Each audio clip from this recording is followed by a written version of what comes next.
Hello दोस्तों, हमारे इस YouTube चैनल पर आपका वापस से स्वागत है। अगर आप चैनल पर नए हो तो चैनल को लाइक कीजिए, सब्सक्राइब कीजिए और ज़्यादा से ज़्यादा लोगों के पास शेयर कीजिए। वीडियो के नीचे डिस्क्रिप्शन में आपको लिंक दिए गए हैं ट्विटर और टेलीग्राम के, तो उनको आप ज्वाइन कर सकते हो। आज मैं बात करने वाला हूँ वीकली एनालिसिस की कि इस वीक में क्या क्या मूवमेंट हो सकता है गोल्ड प्राइस में। और देखो, पिछले वीक में गोल्ड ने लो बना के आया है, $2602 के तकरीबन बना के आया है लो, और वहाँ से रिवर्स हुआ है और पिछले वीक में $2657 के पास में क्लोजिंग दी है। और कल के वीडियो में मैंने आपको ये बोला था, कल के और परसों के वीडियो में, कि भैया अगर सीपीआई डेटा पॉजिटिव आते हैं तो आपको आराम से गोल्ड प्राइस, जो वो जोन है ना $2660-70 वाला, तो उस जोन में ट्रेडिंग करेगा। और आगे देख लेना, अगर अगले वीक में कोई हाई इम्पैक्ट वाली न्यूज रहेगी तो ऑल टाइम हाई के पास में गोल्ड प्राइस आपको देखने को मिलेगी। और कोई मार्केट की अपडेट रहेगी तो मैं जल्दी मेरे पर्सनल टेलीग्राम पे आपको बता दूंगा। कोई वार वगैरह या और कोई अपडेट रहेगी जल्दी बता दूंगा। और देखते हैं इस वीक में कौन कौन से इंपॉर्टेंट डेटा है, गोल्ड प्राइस में क्या क्या मूवमेंट हो सकते हैं, उसके बारे में अपन चर्चा करेंगे। कौन से रेजिस्टेंस और कौन से सपोर्ट को तोड़ने के बाद में गोल्ड प्राइस कहाँ पे जा सकती है, उसके बारे में बात करते हैं। तो चलिए चार्ट पे। तो ये गोल्ड का चार्ट है। गोल्ड पिछले वीक में देखो $2657 के पास में यहाँ पे क्लोजिंग दी है और सीपीए के डेटा यहाँ पे आए थे, सॉरी यहाँ पे आए थे, ये करेक्शन आया था, यहाँ पे सीपीए के डेटा आए थे। करेक्शन लेने के बावजूद यहाँ से गोल्ड प्राइस रिवर्स हुआ है। और कल पीपीआई के डेटा थे, वीकेंड में था, उसके बावजूद भी देखो गोल्ड प्राइस में ऊपर की तरफ ही मूवमेंट हुए हैं। और इस वीक के इम्पोर्टेंट सपोर्ट और रेजिस्टेंस की बात कर लेते हैं पहले। तो इस वीक में $2592 का सपोर्ट है। अगर गोल्ड प्राइस नीचे की तरफ आती है और $2592 को तोड़ती है तो आराम से आपको $2500 तक के भी टारगेट मिल सकते हैं। वो इसलिए मिल सकते हैं कि एक बार अब करेक्शन लेगा ना दोबारा, तो यहाँ पे जो सपोर्ट लेके गया है ना ये $2600 के आसपास में, उसको तोड़ देगा तो 2550 या $2500 तक भी गोल्ड प्राइस एक साथ डंप हो सकती है। क्योंकि अब की बार जो करेक्शन आएगा ना तो $100 के अबव आएगा, तो बिल्कुल केयरफुल होकर ट्रेडिंग कीजिए। ऊपर के रेजिस्टेंस की बात करें तो ऊपर का रेजिस्टेंस है $2684। अगर गोल्ड प्राइस ऊपर की तरफ रिवर्स होती है, 2684 जो ऑल टाइम हाई है, जो ऑल टाइम हाई है उसको तोड़ती है तो आराम से नया ऑल टाइम हाई बनेगा 2720-30 के पास में। क्योंकि अब की बार तोड़ेगा तो 20-30 पॉइंट ऊपर ही जाएगा, तो $2720-30 के पास में आपको ट्रेड करती हुई नजर आएगी गोल्ड प्राइस अगले वीक में। या फिर ये हो सकता है, जो ये जोन है ना पिछले 1-2 वीक से यहाँ पे प्राइस कंसोलिडेट हो रही है ऑल टाइम हाई के पास में, तो यहाँ पे उसी जोन में आ गई है।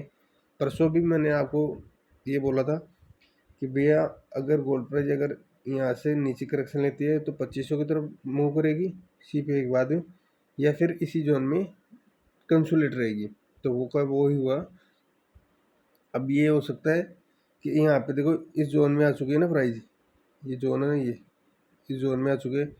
अब इस जोन से देखना यहाँ पे तोड़ने की कोशिश करेगा, लेकिन यहाँ पे फिर से इसको करेक्शन मिलेगा, नीचे आएगा थोड़ा बहुत और नीचे आके फिर ऊपर जाएगा। देख लेना, एक बार धोखा देगा लोगों को कि आ गया गया और वहाँ से मैनिपुलेशन करा के नीचे आएगा, और जैसे ही डेटा लेगा बाय सेल के उस अनुसार ब्रेकआउट होगी प्राइस। तो यहाँ पे बिल्कुल ये बिल्कुल सेफ ट्रेडिंग करनी है, यहाँ पे बिल्कुल केयरफुल होके। और वीकली टाइम फ्रेम में अपन गोल्ड का चार्ट देखे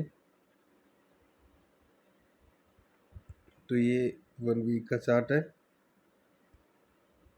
अब देख लो आपके सामने,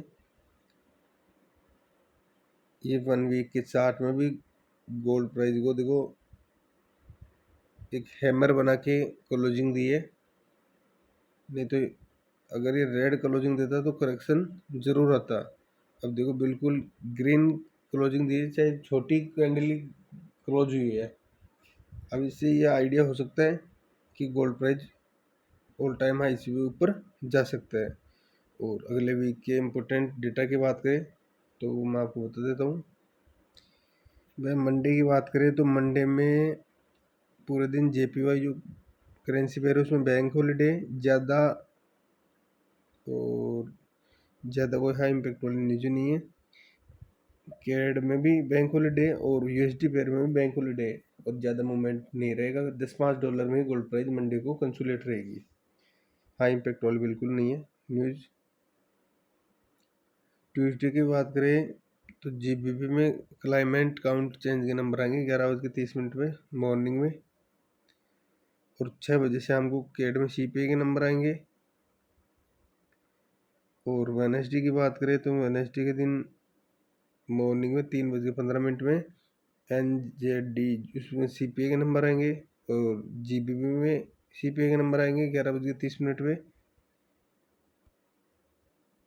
और थर्सडे की बात करें तो भैया थर्सडे के दिन 6 बजे मॉर्निंग में AUD जो करेंसी पेयर है उसमें अनएम्प्लॉयमेंट चेंज और एम्प्लॉयमेंट चेंज के नंबर आएंगे। 5:45 पर शाम को यूरो USD में मॉनेटरी पॉलिसी के स्टेटमेंट आएंगे, और 6 बजे शाम को कोर रिटेल सेल्स के नंबर आएंगे और अनएम्प्लॉयमेंट क्लेम के नंबर आएंगे USD पेयर में। और 6:15 में ECB प्रेस कॉन्फ्रेंस की मीटिंग है यूरो USD में। और फ्राइडे की बात करें तो फ्राइडे के दिन भी रिटेल सेल्स के नंबर आएंगे 11:30 GBP पेयर में। और देखो भैया हाई इम्पैक्ट वाली न्यूज़ें नहीं है अगले वीक में, सब नॉर्मल न्यूज़ें हैं। हाई इम्पैक्ट के आधार पे मार्केट चलता है, तो बिल्कुल नॉर्मल चीज़ें आपके सामने आ रही है डेटा की।